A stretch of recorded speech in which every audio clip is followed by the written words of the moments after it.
Good morning, class. Today we will talk about the recent changes in excise duties on cigarettes and other tobacco related products. So, you know that the excise duty per thousand sticks of cigarettes have gone up by 2050 rupees and somewhere between 2050 rupees to 8500 rupees depending on various parameters like length of the cigarette, the category of the cigarette, and on various other factors. Now this is going to increase the price of cigarette by anywhere between 2.5 rupees to 8.5 rupees basis only on taxation. If the companies want to protect their margin, the cost of cigarette can go up even further. So cigarettes are going to get costlier. Cigarette, you should know, also has a national calamity and contingency duty as well, and that is anywhere between 230 to 850 rupees for 1000 sticks. This was imposed after the 2001 Gujarat earthquake, and this is there.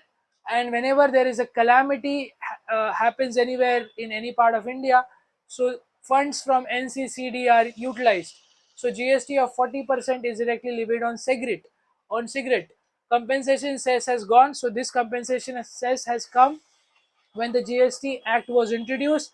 Now, after 5 years, this is gone. So, compensation cess was basically to compensate the state governments who were apprehensive when the GST Act was brought in, because they thought that their taxation revenue might go down. So, the central government came and said, we are going to protect your revenue, and for that, the central government, the GST Council introduced compensation cess on different items, and one of that item was cigarettes. So whatever money was collected under compensation cess was shared with the state government under the compensation cess, because the state government were apprehensive of losing their tax base and reduction in tax revenue when the GST was brought in. Now this is how the broad structure on cigarettes work. Now you need to understand how rolling papers, अभी generation Z है वो rolling papers बहुत ज़्यादा use करती है. So rolling papers are being used by generation Z like anything. So you need to understand that only 18% GST is charged on rolling papers. Nothing else of NCCD or excise duty is charged on rolling papers. Pan masala and tobacco products. On pan masala and tobacco products, government has come up with a different way of taxation, and this is called capacity based excise. So capacity based excise is nothing but government is saying that depending on the number of machines you have and the capacity of those machines, we are going to charge you. We are not going to take your numbers. Like a company might say that we produce only 1000 units or we produce only 500 units, and before that taxation was on the units produced by the companies, but now government is saying we are no longer going to take your numbers, we are going to see the capacity of the machines that you have, and we are going to charge you on the machines, and therefore it is called capacity based excise. Now why is it charged on the capacity? Because there was a lot of evasion that was happening, there was a lot of underreporting, and government was getting undercut on tax revenue. So government is saying that we are going to charge you on capacity rather than on what the numbers you are telling us. So this capacity based excise duty is categorized under the health and national security compensation bill, which is going to become an act, probably going to become an act by 1st of February. And health and, I am again reiterating, it is health and national security compensation cess. Health and national security cess. Sorry, it is health and national security cess, and it is going to be an act by February. It is not technically, if you see, this is excise duty, which is a type of taxation, but the bill says it is, but bill is categorized it under health and national security cess. So this is categorized under cess, but it is technically a tax. Government is saying that whatever money we are going to collect under HNSC, we are going to spend it under centrally sponsored scheme like Ayushman Bharat, and therefore state will get the benefit of the money that is being earned under capacity based excise. So capacity based excise is categorized under health and national security cess. Remember this. So the GST on pan masala and tobacco products is 40%, same as that of cigarette. There is no national calamity and contingency duty on pan masala and tobacco products. You need to remember these points, especially for prelims. BDs. BDs are taxed under handmade BDs and machine made BDs. So if it is a machine made BD, it is roughly taxed around 18% GST. If it is handmade, it is not taxed under GST, but there are different state levies that might be introduced. But most of it goes underreported because handmade BDs are mostly employment intensive, and most of this is produced in rural areas and tribal hamlets. So government in a way treats it differently as compared to cigarettes and pan masalas.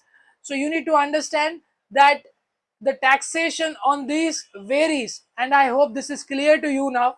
Now, how alcohol is taxed? Now, you might have seen that Delhi, the bottle of alcohol would cost the same bottle of alcohol would cost differently in Delhi, Daman, and in Maharashtra. So the reason for that is because most of the alcohol is taxed by state, while all these three products are taxed by the central government.